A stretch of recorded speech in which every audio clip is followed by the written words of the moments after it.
소개하고 시작하겠습니다. 네. 여기니까 안 보이는구나. 네. 네. 저는 유아특수교육을 전공했고요. 그리고 이제 뒤에 유아교육을 전공을 했습니다. 특수학교에서 근무를 하다가 어린이집을 운영을 바로 시작을 했었어요. 그래서 교사의 기간이 없이 중증장애 아이들을 돌보다가 바로 통합교육을 하게 된 케이스라서 정말 좌충우돌하면서 여러 가지 시행착오를 겪어가면서 15년 정도 운영을 했고요.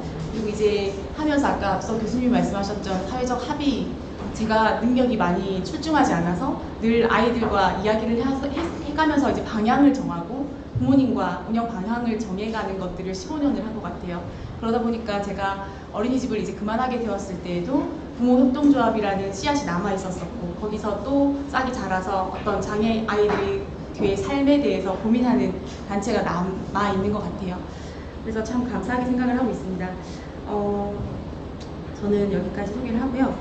지금 앞서서 너무 좋은 주제로 이야기를 해주셔서 너무 감사하는 마음이 되게 커요. 그러니까 어느 누가 다양성을 이야기하면서 장애 아이들까지 다 포함한 그런 것들에 대한 주제에 대해서 많이 논하지 않으시더라고요. 유아교육 쪽으로 이렇게 강의를 가봐도 특수교육에 대해서 궁금해하지, 우리 같이 어떻게 잘 살아가야 될까에 대한 고민을 할 수 있는 자리라서 진심으로 이 자리에 초청해 주셔서 감사드리고요. 제가 같이 나눌 이야기는요. 이게 누가 제가 넘기는 거 맞나요? 아닌가요? 네. 다양성에 대해서 먼저 이야기를 하려고 합니다. 조류독감이 한참 유행을 했을 때 닭장 속의 닭들은 되게 많이 죽었어요.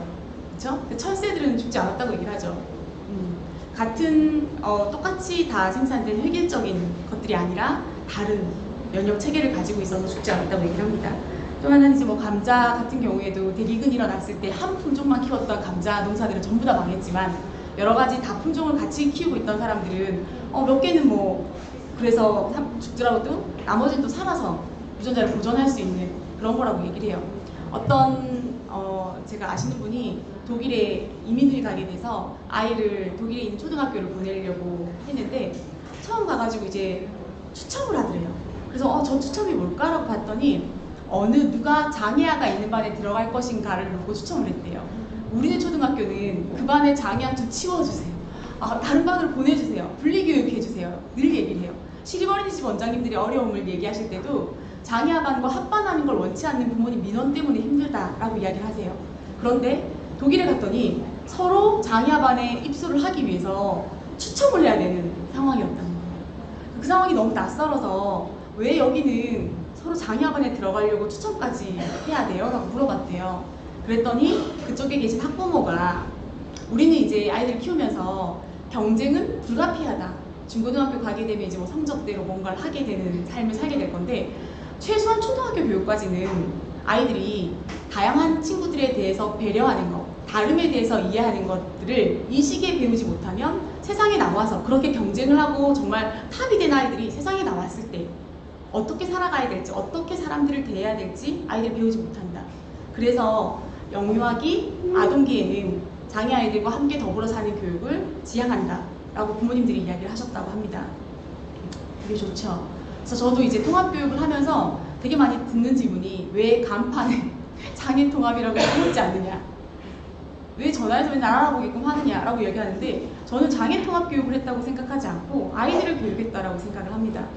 특별하지 않은 아이들, 지원체계만 제대로 된다면 그렇게 힘들지 않고 너무 겁내지 않고 시작할 수 있는 교육이라고 생각을 해요. 우리가 통합교육을 약간 기피하고 두렵고 불편해하는 이유는 모르기 때문이라고 생각을 해요. 겪어보신 분 계신가요? 주변에 너무 확률이 적어요. 발달장애 아이들은 많이 있지만 나한테 온 아이들도 정말 극소수. 저는 통합어린이집을 하면서 굉장히 놀랬던 게, 교사들이 어머 이런 애 처음 봐요 할 때마다 너무 놀랬거든요. 어떻게 처음 볼 수가 있지? 라고 했는데, 제가 살아온 환경과 그분이 살아온 환경이 다르기 때문에 우리는 어릴 때 통합교육을 하지 않았던 세대를 살았던 거죠. 그런 것들이 있더라고요. 그래서 다양성에 대해서, 그리고 이제 또 하나는 통합교육을 하면서 특수교사들끼리 모이면 늘 하는 얘기가 뭐냐면, 아이들이 나를 인간으로 만들었다라는 얘기를 계속해요. 사람을 보는 관점, 어른들을 대하는 태도, 그런 것들이 아이들에게 나한테 가르쳐주는 것 같았거든요. 모든 아이들은 다 특별하죠. 네. 똑같은 아이가 하나도 없더라고요. 근데 이제 여기가 이제 저는 유아교육 쪽이어가지고 좀 경증의 사례들을 많이 가지고 왔었는데, 보통 있죠. 불안이 많아서 울기 시작하는 아이들. 한 달 울고 2달 울고, 조금 독특하죠. 낯선 장소에 가는 걸 극도로 거부해서 교실에 있다가 놀이터로 나가는데 울고 난리를 치는 아이들. 안 가겠다고. 그리고 막상 가서 또 잘 놀아요. 도대체 쟤는 왜 그럴까? 한 아이들 있죠. 소근육 발달이 늦어서 글은 줄줄 읽는데 그림도 나오지 않고 글씨도 쓰기가 너무 힘든. 그렇지만 밥 먹을 때 좀 먹어요. 떠서 먹거나 할 수 있는 친구들도 있고, 또 하나는 여러 가지 사례 중에서 교실에서 이제 1등을 하지 않으면 난리가 나는 아이들, 울고불고 떼쓰는 아이들, 그렇죠? 잘 친구들하고 놀 때는 목소리가 좀 괜찮고 말도 좀 하는데 앞에 나서 발표를 시키거나 교사가 묻는 말에는 제대로 대답을 하지 못하는 아이들. 운동 발달이 늦어서 킥보드 탈 때 발을 못 구르거나 운전을 못하거나 운동 발달에서도 굉장한 차이를 보이는 아이들이 있습니다. 교실 내에서 이런 친구들이 제가 볼 때는 한 명을 봤을 때 거의 다 특별한 성향은 하나, 2개씩 가지고 있다라고 생각을 하거든요. 그게 이제 몰려있는 아이들을 우리는 장애라고 이야기를 하고, 그렇지 않은 친구들, 조금 있는 아이들 경계선 정도 되지 않을까 생각을 하지만 모든 아이들은 다 특별함을 가지고 있습니다. 2020년 세계교육 현황 보고서를 보게 되면 포용과 교육이라는 타이틀로 이제 보고서가 작성이 됐는데요. 모든 이들을 포용하는 교육의 흐름들이 가고 있죠. 포용적 사회라고 이야기를 하고, 학습자의 다양성이 문제가 아니라 다양성으로 인식하는 것. 얘네들이 우리가 조금만 다르면 이래서 힘들어요. 이래서 수업을 할 수가 없어요. 이래서 내가 교실 안에서 이 아이와 같이 가는 것들이 힘들어요 라고 얘기를 너무 쉽게 해요. 사실 저희 원 같은 경우에 장애 통합을 표방하지만 모든 아이들이 다른 어린이집에서 쫓겨났다 그래가지고 다 장애아반으로 입소시키지는 않습니다. 이 아이들을 표준적인 검사도 통하지만 어떻게 지원이 이루어진다면, 큰 문제가 되지 않으면 이 아이에게 특별한 장애아반 입소는 권하지 않아요. 설사 이 아이가 장애아 타이틀을 달고 왔다고 하더라도 지원이 필요 없으면 보내지 않아요. 문제가 아니라 우리가 교실 내에서 어떻게 해결해야 되는, 교사와 원장이 힘을 합쳐서 이 아이의 조금 더 편안한 원생활을 위해서 해결해야 될 도전과제라고 인식하는 것들이 필요하다는 거죠. 그리고 다름은 다 존중받아야 되는 것. 그렇지만 현장에서의 다름은 난감함이죠. 사실 어렵죠. 신경다양성이라는 주제를 가지고 왔는데요. 제가 장애 아이들한테 하는 얘기가, 저는 이제 15년을 하다 보니까 애들이 커서 성인기 친구들도 있고 해요. 근데 이제 연결돼서 왔을 때 이제 지적장애 3급 친구인데 지금 이제 심한 장애라고 얘기를 하는데, 와서 저한테 원장님 검사 다시 해서 장애 등록 없애고 싶어요 라고 이야기를 해요. 그래서 내가 왜 그러니? 라고 물었더니 이렇게 지적장애라는 타이틀을 달고 생활하는 게 너무 힘들어요 라고 이야기를 하는 거예요. 사회적 편견 때문에 힘들다는 얘기였었어요. 그렇지만 이 친구는 졸업하고 나서 우리 원에 취업을 했거든요. 보조교사로. 굉장히 훌륭한 친구예요. 그러니까 이 친구에게 주는 역할은 차량 선탑. 우리는 교사들이 차량하지 않고 이 친구가 차량을 다 했어요. 좀 노선 기가 막히게 잘 외웁니다. 잘 외우고 애들 벨트 매주고 풀기만 하면 돼요. 기사님 운전하시니까 충분히 자기 역할만큼 다 하고 있어요. 그래서 제가 얘기를 했었어요. 그래, 그러면 네가 장애인이 아니었다면 나는 너를 취업을 해서 무엇을 시킬 수 있을까? 내가 보육교사들이 하는 역할들을 다 할 수 있겠니? 라고 물었더니 아니요. 장애라는 그런 거야. 너를 설명하는 가장 경제적인 단어. 더 말할 필요가 없이 네가 이런 부분에 어려움을 겪고 있으니 이런 역할을 하는 것들은 사람들이 충분히 합의를 해서 너에게 일을 줄 수 있지만 그 외에 네가 하기 힘든 일은 줄 수가 없는 거. 그거를 우리 모두 다 인정하고 동의하고 똑같은 급여를 줄 수 있는 거. 그게 네가 가지고 있는 장애 타이틀의 이점, 강점일 거야 라고 이야기를 했었는데, 친구가 장애라는 타이틀이 싫다라고 얘기했던 것들에 대해서 우리가 얘기를 하면서 저는 그 친구한테나 다른 조금 이제 대화가 되는 친구들한테 하는 얘기는 네가 선택하지 않은 것에 대한 책임은 네가 질 필요가 없어 예요. 지능이 낮게 나오는 거 네가 선택한 일이니? 라고 물어봤을 때 아니요, 나 똑똑하고 싶었어요. 그렇지, 똑똑하고 싶은 마음은 누구나 다 있는 거지만 유전적인 요인이든 신경학적인 요인이든 네가 어쨌든 낮은 지능을 가질 수밖에 없게 태어난 거야. 그러면 그 책임에 대해서 네가 지지 않아도 괜찮아. 사람들이 그렇게 얘기하거든 그렇게 얘기하는 거 아니라고 네가 얘기해도 괜찮은 거야 라고 이야기를 합니다. 그쵸? 저는 그렇다고 생각을 하거든요. 다문화나 여러 가지 다른 것들에 대해서 내가 선택하지 않은 다름에 대해서는 그 본인이 불이익이나 피해를 책임져야 된다고 생각하지 않아요. 그러면 그 피해는 그 다름으로 인한 여러 가지 파장들은 국가가 복지라는 이름으로 저는 해결해줘야 된다고 생각을 합니다. 그래서 다름을 가진 이들이 조금 더 자기 목소리를 낼 수 있었으면 좋겠고, 다름을 가진 이들이 어떤 사회적인 활동 같은 것들을 끊임없이 했으면 좋겠습니다. 그쵸? 여러 가지 이제 신경 다양성은 마찬가지예요. 이 신경 다양성이라고 하는 거는 자폐들도 그렇고 지적장애들도 그렇고 뇌 기반에서 미세뇌 손상이라고 얘기를 많이 해요. 그래서 자기가 선택하거나 어떤 그런 것들이 아니라 태어날 때부터 그런 기질과 그런 성향과 그런 뇌의 특성을 가지고 태어난 친구들이에요. 그러면 이 친구는 자기의 그런 다름에 대해서 조금 자기 자신을 존중해도 괜찮다는 거죠. 부모한테 받은 몸이니까. 그러나 우리의 다름을 대하는 태도는 굉장히 저 이렇게 표정에 앉아있는 저기 그림 잘 안 보이는데 저 표정으로 늘 보세요, 의사들이. 저를 이제 어떡하나 라는 표정으로 늘 쳐다보시고 힘들어하시죠. 하나의 예로 맨 마지막에 나와 있는 잠시도 앉아있지 않고 쉬지 않고 돌아다니는, 요즘에 ADHD 아이들 굉장히 많이 있죠. 교실에서 한두 명씩 있을 겁니다. 굉장히 힘들어요. 쉬지 않고 모터를 달린 것처럼 돌아다니기 시작하면 힘들어요. 첫 해 때 저희 반 제자가 자폐성도 가지고 있지만 ADHD를 같이 가지고 있는 친구였었는데, 한 날은 이제 수업을 하는데 앉으라고 얘기를 하죠. 이렇게 앉아보자 라고 하고 이제 수업을 하는데 금방 일어나요. 3분도 안 걸려 일어나는데. 그래서 또 일어나서 또 돌아다니고 또 돌아다니고 또 돌아다닙니다. 그래서 제가 계속 누구야 앉아보자 친절하게 얘기하다가, 저도 교사니까 톤이 올라가죠. 누구야 앉아보자고 얘기했잖아 라고 이제 무섭게 얘기를 하니까 이 친구가 자리에 앉아 말자 어떻게 할게요? 자기 다리를 때립니다. 제발 앉으라고 하면 울어요. 저는 그게 첫 해 때 그 모습이 ADHD 아이들을 보는 내 기준선이 된 것 같아요. 아이들이 안고 싶은 마음, 누구나 선생님한테 잘하고 싶고 잘 보이고 싶고 사랑받고 싶어 합니다. 그런데 앉을 수 없는 몸을 가지고 태어났어요. 제일 괴로운 거는 교사가 아니라 아이라는 거죠. 그쵸? 그래서 다름을 대하는 태도, 아이들을 질책하지 않는 거, 이 아이를 가진 그대로 봐주는 거, 그런 것들에 대한 이야기가 오늘 이제 같이 나눠보고자 합니다. 신경다양성이란 얘기가 맨 처음에 제목을 제가 신경다양성이라고만 썼더니 약간 이제 조금 불편하다는 얘기들이 있어가지고 의료적인 이야기를 빼고 얘기할 수가 없더라고요. 장애 파트에서는. 그래서 넣었는데, 주디 싱어라고 이제 아스퍼거 부모가 만든 단어라고 해요. 아스퍼거 장애는 요즘에는 다 자폐로 다 편입이 돼서 다 자폐증이라고 얘기를 합니다. 자폐 스펙트럼이라 그러죠. 빨간색부터 보라색까지 굉장한 다양한 아이들이 있어요. 그래서 요즘에 상담을 가보면 우리 애는 눈 맞춤이 되기 때문에 자폐가 아니에요 라고 얘기한다거나, 우리 아이는 말을 하기 때문에 자폐가 아닙니다 라고 얘기하는 부모님들과 선생님들을 만납니다. 말을 하는 자폐들도 많이 있고요. 눈 맞춤이 되는 자폐들도 많이 있습니다. 심지어 우리의 공감 능력 같은 것들도 자폐라고 하는 게 스스로 닫았다는 얘기잖아요. 그렇지만 타인의 눈치를 살피면서 자기가 어떤 액션을 취해야 될지 늘 고민하는 자폐 아이들도 있습니다. 그렇죠? 그래서 이제 그 아스퍼거 장애 같은 경우에는 지능이 보통의 지능을 가지고 있지만 자폐증을 가지고 있는 아이들을 많이 얘기하는데요. 이분이 이제 신경 다양성이라는 얘기를 하고 이제 증상이 아니라 독특함입니다. 뭐 이런 책들도 되게 많이 나오고 있어요. 우리를 특이하게 보지 않고 이상하게 보지 않고 있는 그대로 봐달라는 사회적인 운동 같은 겁니다.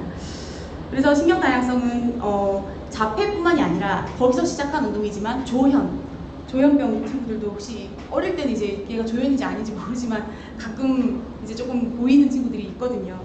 그런 친구들이나 지적장애나 불안장애, 아까처럼 이제 너무 불안해가지고 엄마랑 떨어질 때 뭐 2달 넘게 운다거나 하는 친구들, 그리고 저는 그런 친구들도 포함이 되는 것 같아요. 선택적 한목증이라든가 우리가 교실에서 볼 수 있는 조금 다른 아이들 모두 다 신경 다양성 안에 공조 안에 포함이 된다고 이제 보는 거죠.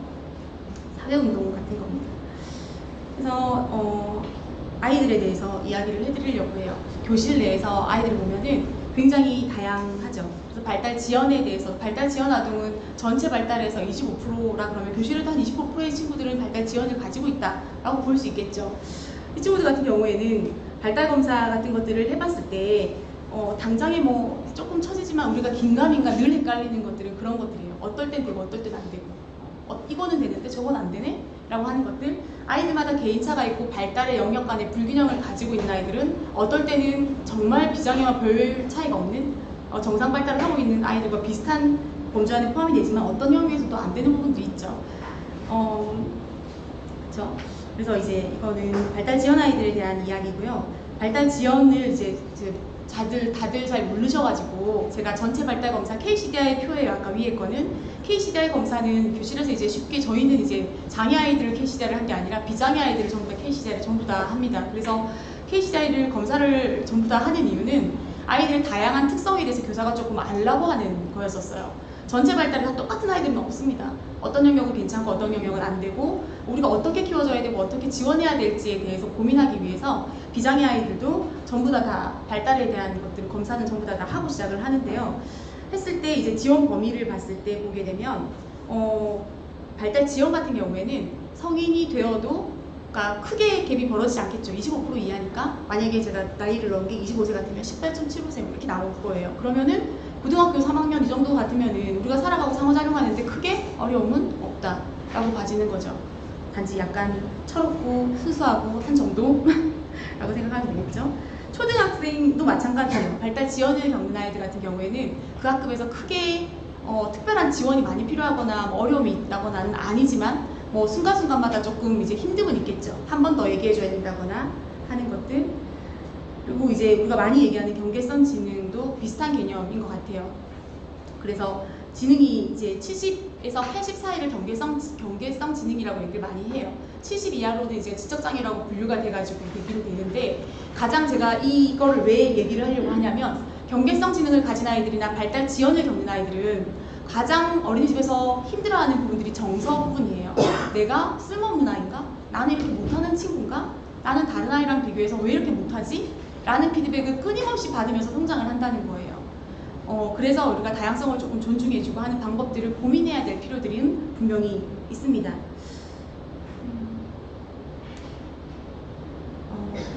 이제 조금 더 다른 얘기를 해서 영역 간의 편차에 대해서 이야기를 하려고 합니다.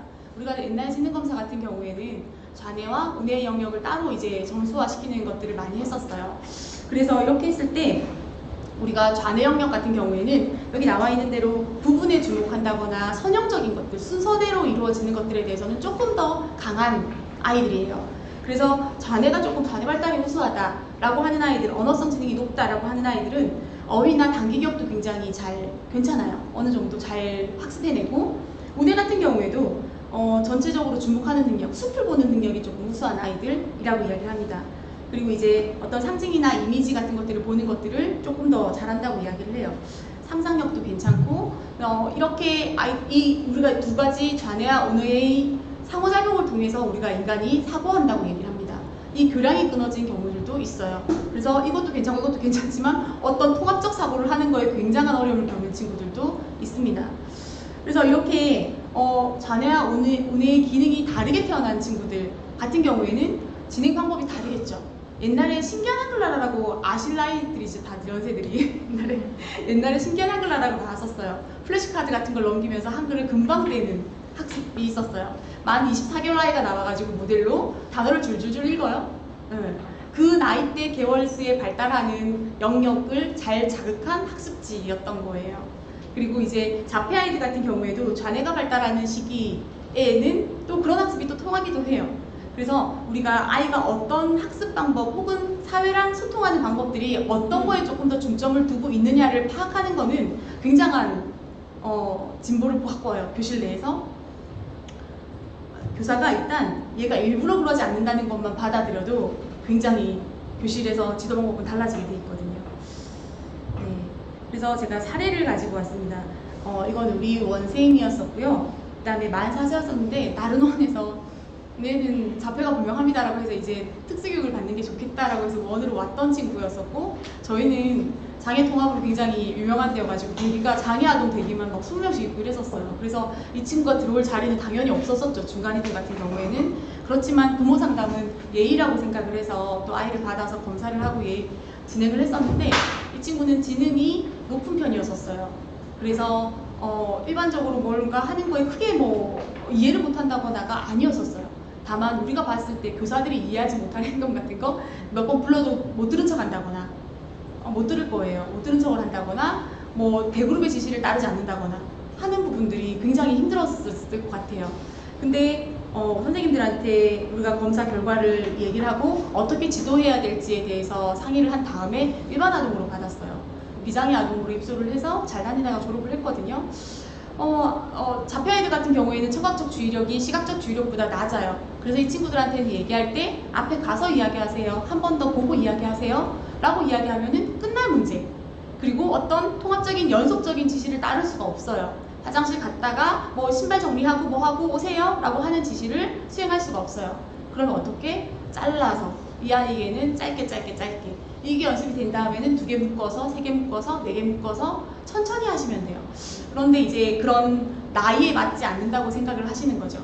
근데 이제 그게 특수교사가 필요할 정도인지 아니면 유능한 일반 교사가 끌고 갈 수 있을 정도인지만 고민하면 되는 문제라고 생각을 했습니다. 이 친구 같은 경우에는 순차 처리가 굉장히 높게 나오고 동시 처리가 낮게 나와요. 보통 동시와 순차의 갭이 15점 이상 벌어지면 옛날 기준으로 아스퍼거라고 얘기를 하거든요. 그래서 이런 친구들 같은 경우에는 아까 얘기했던 순차 지능 이론소에서 순서대로 뭔가 암기한다거나 순서대로 뭔가 제시해주면 충분히 수행해낼 수 있는 아이라고 판단이 되거든요. 그리고 제가 다쳐버렸네요. 잠시만요. 네. 그리고 또 한 경우에는 지금 여기 보여지는 애들은 장애아이들은 아니에요. 그리고 두 번째 장에 보게 되면 이 친구의 발달 검사 결과예요. 영역 간의 불균형이 굉장히 심하게 보이죠. 사회성이 바닥을 찍고 있고, 그리고 이제 높은 영역들 여러 가지가 있어요. 글자나 여러 가지 영역들이 있어요. 놀이를 시작할 때도 자기가 좋아하는 글자로 시작을 하면은 친구가 놀이가 가능하죠. 강점을 찾아내면 이 친구에게 지원할 것들이 생겨납니다. 자폐아이들 경우에 스스로 자바라가 없는 경우인데 글자를 안다라고 한다면 이 친구가 해야 될 말들을 군데군데 교실에 묻혀놔요. 나랑 같이 놀자, 블럭놀이 할래, 물 먹고 싶어요, 화장실 가고 싶어요, 묻혀놔요. 그러면 이 친구는 그 타이밍, 그 자리에 가서 그걸 읽습니다. 화장실 가고 싶어요? 라고 읽는다거나 나랑 같이 놀래? 라고 읽어요. 그러면 이 친구의 사회생활이 시작될 수 있겠죠. 특별한 지원은 우리가 글씨를 붙여놓는 것밖에 없었을 거예요. 이 정도 지원이 모두 충분히 할 수 있잖아요.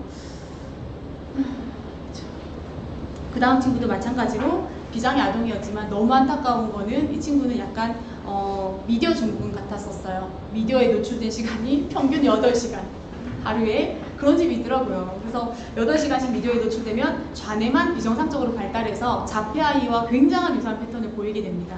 그래서 이 친구의 생육사 엄마랑 상담을 깊이 있게 하다 보니 엄마가 이제 그 고딩 엄마죠. 애를 키울 줄 모르는 엄마. 그래서 이제 미디어에 노출이 너무 많았었고 이런 경우에는 조금 바뀌기도 해요. 뒤에 그러니까 지능이라든가 여러 가지가 그러니까 후천적인 역량이라면 바뀌기도 합니다. 그래서 비슷한 패턴으로 이제 진행이 됐었고 선생님이 이제 얘기하실 때 그렇게 얘기해요. 제가 선생님 작은 단위로 나누어서 제시를 해요. 아이가 할 수 있게 라고 얘기했더니 선생님 원장님 저는 언제까지 그렇게 해야 돼요? 다른 애들은 한 번만 알아듣는데 얘는 왜 따로따로 매번 어떻게 해야 돼요? 매번 내가 어떻게 해줘요? 라고 얘기해요. 아이들은 성장합니다. 무조건 다 성장합니다. 그래서 처음에는 화장실 가, 신발 벗어, 양말 신어 뭐 이런 얘기들 따로 했다면 한 달 정도 한다면 선생님 2가지 합치세요. 합쳐서 얘기해도 얘가 수행할 수 있게 될 거예요. 그리고 3개를 합쳐도 할 수 있게 될 거예요. 그래서 조금씩 늘려나갈 수 있어요. 그런데 선생님이 지금부터 내가 왜 그렇게 해야 돼요? 라고 한다면 이 아이는 성장을 보이지 않을 것이고 선생님의 일년이 괴로울 것이다 라고 이야기를 하면 선생님이 내가 살기 위해서 교수방법을 바꾸는 걸 택하는 거죠. 그렇게 선생님도 성장을 하고 아이도 성장을 해내더라고요. 그리고 네, 이 아이 같은 경우에는 이 땡땡이라고 제가 써놨는데요. 이 아이 같은 경우에는 보이시나요? 페이지가 발달 영역 간의 편차고 이 친구 같은 경우에는 반대로 돼 있죠. 순차 처리는 낮고 동시 처리는 높아요. 지능에서. 그러니까 이런 아이들 같은 경우에는 눈치는 빨라요. 그래서 선생님이 뭐 하는 시간인지 기가 막히게 알아요. 그래서 단체로 뭔가 할 때는 아무 눈에 띄지도 않아요. 그런데 1번으로 뭘 시키면 아무것도 못해요.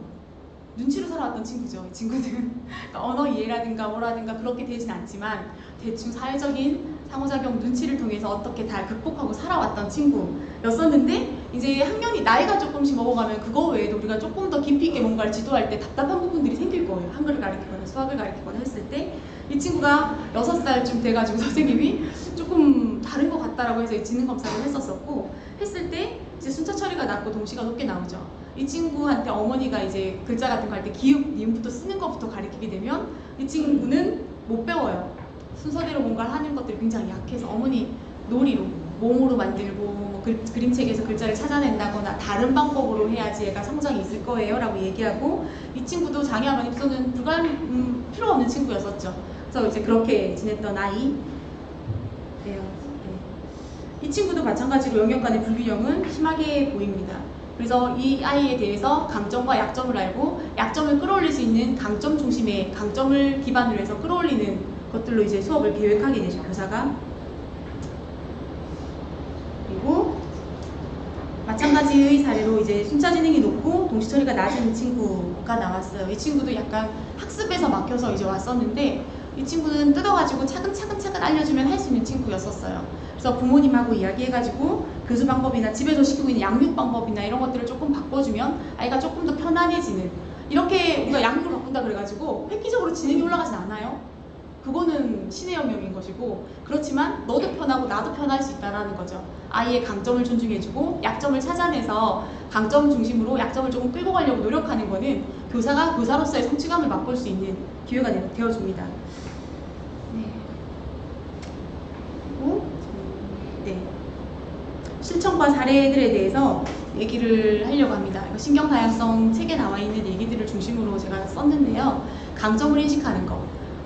교실에 들어갔을 때 안 돼, 하지마 소리만 이제 넘쳐나는 교실들이 있어요. 그리고 가서 들여다보면은 정말 이해하기 힘든 다양한 친구가 한 명이 있죠. 교사를 혼을 빼놓는 친구. 근데 이제 선생님한테 이제 어떤 예를 들어서 교실에 들어갔는데 자폐아이예요. 이 친구는 교실 높은 곳만 찾아 올라갑니다. 높은 곳으로 올라가니까 창틀에 올라갈 때도 있고 책상 위에도 올라가고 교구장 위에도 올라가요. 그러면 어떤 교실에서는 이 아이가 자폐아이니까 다양성을 존중해서 내비둬야지 라고 하기도 하고, 그럼 어떤 교실에서는 쫓아다니면서 보조교사가 안 된다고 끌어내립니다.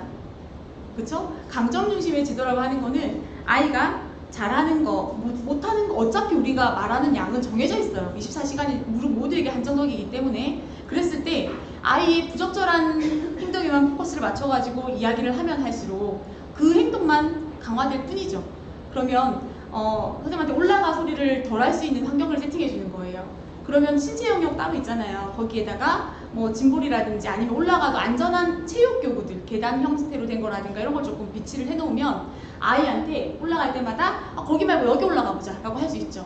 아이는 감각 통합 문제이긴 해요. 감각 조율이 안 돼서 올라가는 걸 찾고 있어요. 살려고 올라간다고 생각을 해요. 자폐 쪽에서는. 근데 이 아이에게 올라가지 말라고 하는 거는 교실에서 아무것도 할 게 없게 만드는 거예요. 그러면 여기 말고 다른 올라갈 것들을 제안해 주는 거, 여기에 올라가 보자 라고 얘기해 줄 수 있죠. 그랬을 때 이제 컨설팅 가서 그런 아이가 있어가지고 컨설팅을 했는데 선생님이 너무 감사하게 그 다음에 컨설팅 가니까 신체 교구 몇 개를 이제 주제에 맞게끔 늘 바꿔놓으시더라고요. 그럼 걔는 이제 맨날 거기 올라가고 창문에 올라가는 행동이 줄었어요. 창문에는 이제 올라가지 않아요. 바꿔줄 수 있죠. 그리고 그 활동은 이 아이에게만 이로운 것 같으면 제가 치우라고 했을 거예요.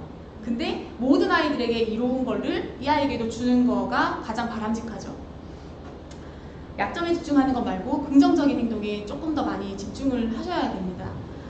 강화로도 쓸 수 있어요. 높은 데 올라가는 걸 좋아하는 아이가 수업을 하지 않고 교구장에 계속 올라가요. 그러니까 선생님, 원장님 쟤는 수업 시간에 자꾸 올라가려고 그래가지고 너무 힘들어요 라고 얘기하셨어요. 아주 짧은 단위의 과제를 주고 성공했을 때 올라가게끔 해주세요 라고 하고, 이제 그 올라가는 것들을 이제 바깥으로 뺐어요. 복도 같은 데로. 그러니까 그 있죠, 뭐죠? 산 올라가는 거 있잖아요. 이렇게 손잡고 하기 힘든 거 올라가는 거, 그런 것들을 복도에다 설치를 해놓고 나서 선생님이 수업을 끝나면 화장실 갈 때 한번 올라갔다 와 까지 7세까지 그 행동이 만들어졌어요. 그래서 교실 내에서는 착석이 충분히 20분 30분 가능해지고 수업이 끝나면 가서 한번 올라갔다 오는 정도, 그렇게 할 수가 있죠. 우리가 애들한테 볼 때 문제야라고 했던 부분들이 사실은 문제가 아니라 아이가 가장 잘하는 행동일지도 모른다는 거예요. 두 번째 신경다양성 교실을 만들기 위해서 필요하다고 하는 거는 긍정적 역할 모델이라고 얘기를 합니다. 이거 이제 이 사람 누구죠? 톰 크루즈죠. 유명한 배우죠. 난독증이 있다고 얘기를 해요. 그래서 그 책을 읽거나 대사를 외울 때도 힘들었다고 얘기를 많이 하는데, 극복한 사례라고 이야기를 할 수도 있지만 저는 이제 극복한 사례는 별로 좋아하지 않아요. 그리고 이제 전에 클론 중에 한 멤버가 오토바이 사고 나가지고 이제 하반신 마비가 됐던 멤버가, 저는 그 사람 개인적으로 그렇게 좋아하진 않는데 그 사람이 라디오 방송에 한번 나와가지고 했던 이야기가 정말 울부짖으면서 했던 얘기가 나를 다시 춤추게 만들려고 팬들이 자꾸 노력해보라고 얘기를 하는 거가 너무 화가 나는 거예요, 이 사람은. 그래서 이제는 나를 받아들일 때가 되지 않았냐. 나는 못 걷는다. 못 걸을 것이고 두 번 다시 춤을 출 일도 없을 것이다. 근데 이게 난데 왜 자꾸 노력해보라고 하느냐라는 이야기를 합니다. 극복할 수 있는 사례들은 많진 않아요. 보통 우리가 그냥 우리 평범한 엄마 아빠가 만나서 자녀를 넌 꼭 서울대 가야 되라고 이야기하는 것만큼의 스트레스일 거예요. 장애를 조금 더 노력해서 극복해보자, 조금 더 좋은 상태로 만들어보자 라고 쉽게 얘기를 한다면 그거는 당사자에게는 거의 고문과 같은 수준이라고 생각을 하거든요. 똑같습니다. 뭐 난독증을 극복한 사례라든가 아니면 ADHD를 극복한 사례도 많이 있죠. 저도 ADHD라고 스스로 얘기하거든요. 저도 산만하고 관심사가 굉장히 많아가지고 역할이 되게 많이 해요. 근데 ADHD 아이들이 굉장히 창의적이고 나름대로는 성취는 잘 되는 편이에요. 일하는 과정 자체가 굉장히 산만해서 주변 사람들이 힘들어서 그렇지 잘 한다고 합니다. 그리고 이제 두 번째, 신경 다양성 교실을 만들기 위해 필요한 것들은 이제 보편적 학습 설계라고 이야기를 해요. 이런 시계 보셨나요? 시각 타이머? 5분 남았나요? 네, 빨리 하겠습니다. 네, 네. 보편적 학습 설계라고 보셨나요? 이런 시계 보셨어요? 보신 분 안 계세요? 몇 분까지 정리하자라고 했을 때 시간을 보지 못하거나 시각화가 되지 않는 시계 바늘은 되게 가늘어요. 그래서 이렇게 가는 것들이 눈에 보이지 않는 아이들을 위해서 이런 시각 타이머도 씁니다. 그래서 시각 타이머를 돌려놓고 이게 없어질 때까지 공부하는 거, 혹은 이게 없어질 때까지 장난감 정리하는 거 같은 것들을 할 수가 있고요. 옆에 거는 벨이에요. 녹음 벨. 이걸 누르게 되면 녹음했던 단어들이 나와요. 영역 간에 확장을 시켜주기 위해서 많이 씁니다. 한 영역에서만 놀이하는 아이들 있죠. 놀 줄 몰라서 노는 아이들, 그러니까 블록에서만 논다거나 뭐 언어 영역이나 절대 가지 않는 아이들, 네, 그런 아이들 같은 경우에 이제 이런 거에다가 새노래라든가 동시 같은 것들을 붙여놓으면 가사 한번 눌러보기라도 하죠. 말을 못하건 중증아이건 뭔가 쉽게 접근할 수 있는 것들을 위해서 세팅해 주는 거고요. 또 하나는 이제 뭐 뒤 옆에 보시면 이거는 어린이집에서 많이 하실 거예요. 시각 순서표. 전이가 힘든 아이들이 있어요. 그러니까 화장실 갔다 오는 시간이라든가 뭐 갈 때마다 이동을 잘 하지 못하는 아이들이 있어요. 혹은 이제 현장학습 갔을 때 낯선 장소에 가면 뒤집어지고 온다거나 순서에 대한 이거에 대한 이해가 되지 않는 아이들이에요. 내가 경험해보기 전에는 말로 100번 얘기해줘도 잘 안 되지 않습니다. 어떻게 예를 드시냐면 저희 감각통합 선생님은 사물을 보는 관점을 우리는 시각과 오감을 통해서 봐요. 그렇지만 신경 다양성에 포함되어 있는 다양한 친구들 중에 일부는 암흑 상자 아시죠? 까만 상자? 우리 그 뭐 TV 프로그램에서 거기다 뭐 낙지 같은 거 넣어놓고 만져보고 뭔지 알아맞히고 하는 거 하잖아요. 세상을 보는 눈이 암흑 상자와 같다고 이야기합니다. 그래서 어떤 전이를 하거나 다른 곳에 가야 되는 것들이 극도의 불안을 가지고 올 수 있다라고 이야기를 하거든요. 그래서 이 상자에다가 내가 눈으로 손을 넣어서 만져봐야 되는데 거기 낙지가 들어있는지 뭐가 들어있는지 알 수가 없어요. 바나나가 있는지 사과가 있는지. 우리는 눈으로 보면은 그게 바나나인데 왜 저러지라고 계속 그 생각만 해요. 눈으로 네가 시각장애가 아닌데 보이는데 왜 그래? 라고 하지만 그 친구는 뇌에서 통합하는 기능이 연결이 안 되고 있기 때문이에요.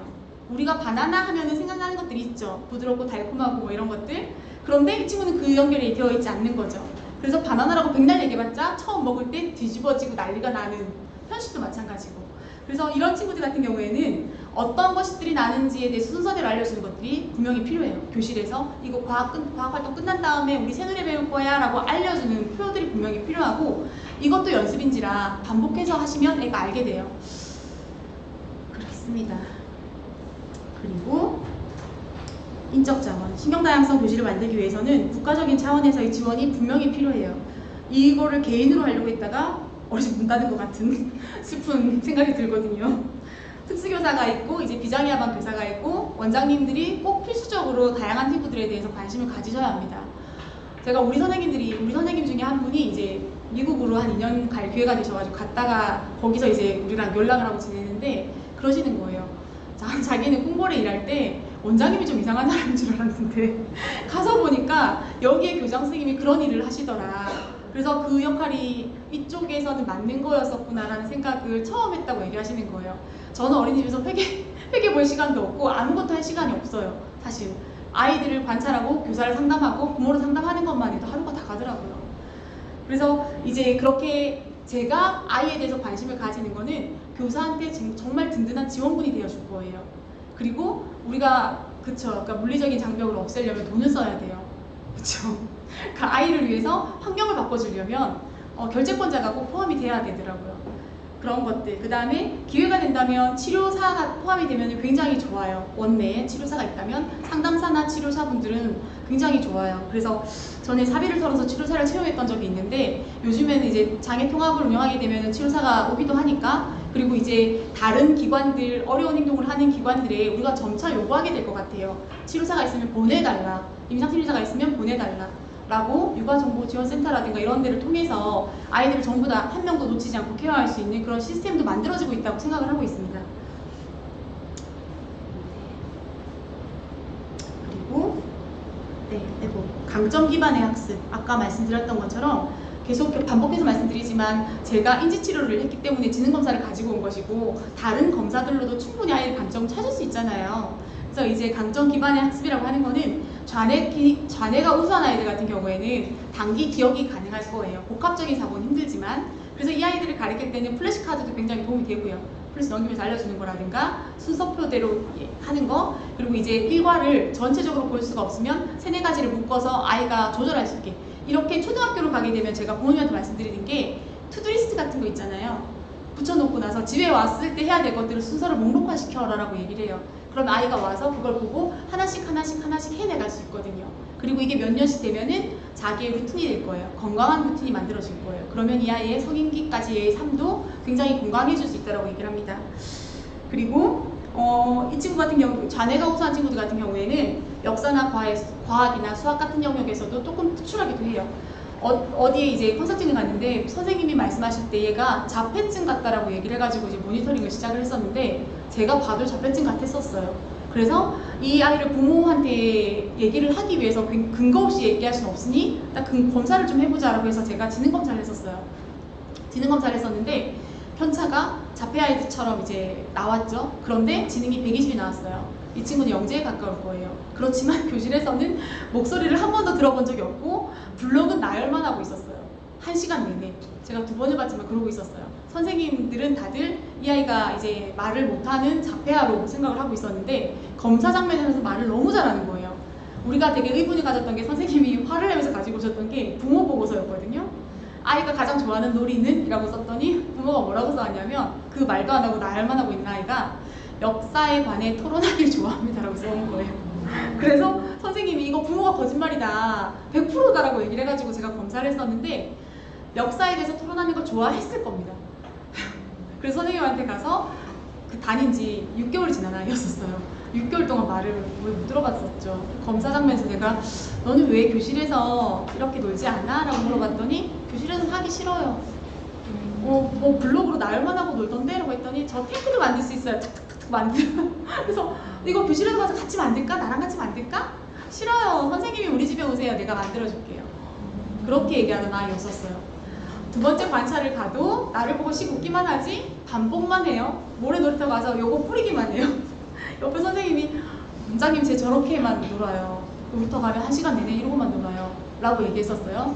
옆에 가서 모래 놀이터에 다들 있는 거 아시죠? 물레방아 같은 거 가지고 갔어요. 가지고 가서 누구야? 이거 조선시대에도 있었다? 물레방아라고 들어봤니? 물레방앗간이라고 해가지고 이런 게 있었는데 떡도 만들고 뭐도 하고 물의 힘을 이용해서 만드는 게 있었어 라고 이야기해주고 나서 그 아이가 거기서 구성하기 시작하는 거예요. 물레방앗간을 만들기 시작했어요. 선생님들이 자기 교구 가지고 노는 거 처음 본다고 얘기하시는 거예요. 이 아이는 좌뇌가 우수한 아이. 이 아이가 좋아하는 흥미나 관심의 포커스는 그쪽에 맞춰져 있죠. 그래서 선생님이 늘 상황극을 하거나 뭐 역할극을 하거나 하는 거에는 그렇게 관심을 보이지 않다가 아이와 코드가 맞는 뭔가가 뚝 떨어졌을 때 조금 더 반짝이면서 관심을 갖게 되더라고요. 그렇습니다. 네. 그 다음에 직업에 대한 긍정적 기대에서 실리콘밸리의 연구원들은 자폐 스펙트럼 장애나 그쪽 유형의 친구들이 일하시는 분들이 굉장히 많다고 얘기를 해요. 그리고 그분 자폐의 역사라는 책에 보면은 그 실리콘밸리에 일하는 연구원들의 자녀들 중에서도 자폐증을 굉장히 많이 나온다고 하거든요. 저는 다른 부모님들한테 이야기할 때 장애라는 것은 인류가 태어나면서부터 지속적으로 늘 이만큼의 퍼센테이지를 유지하면서 이때까지 인류가 발전해 왔어요. 이 친구들은 어떻게 보면 하나님이 사람을 만들 때 너희 2%는 장애야 라고 지정해 놓으시고 2%는 영재겠지만 2%는 장애야, 너희들이 선택할 수 없어 라고 이야기하고 무작위로 던지는 것 같아요. 그렇게 되었을 때 최소한 일반 비장애 아이를 키우는 부모는 내가 그 2% 안에 들지 않은 것에 대한 감사함과 존경과 경외심을 장애 부모한테 보여야 된다고 생각을 합니다. 내 아이가 장애가 아니기 때문에 어쨌든 인류는 태어나면서 그 정도의 장애는 늘 있어 왔다는 거죠.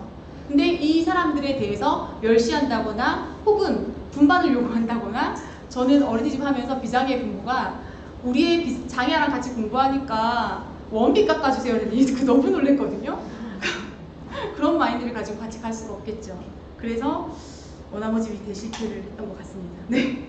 그리고 또 하나는 중증 장애 아이들이 있어요. 많이 경험해보지 못했겠지만 예전에 부산에서 자폐아이 18살 먹은 자폐아이가 복지관에서 2층에서 2살짜리 남자아이를 던졌어요. 그래서 이 아이가 사망하는 사건이 있었어요.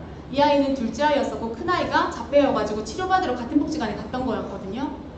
갔는데 18살 중증 자폐아이가 이 아이를 던지면서 이제 구속이 되고 뭐 이렇게 여러 가지 이슈가 생겼었어요. 생겼는데 이 아이는 평소에도 던지는 걸 좋아했대요.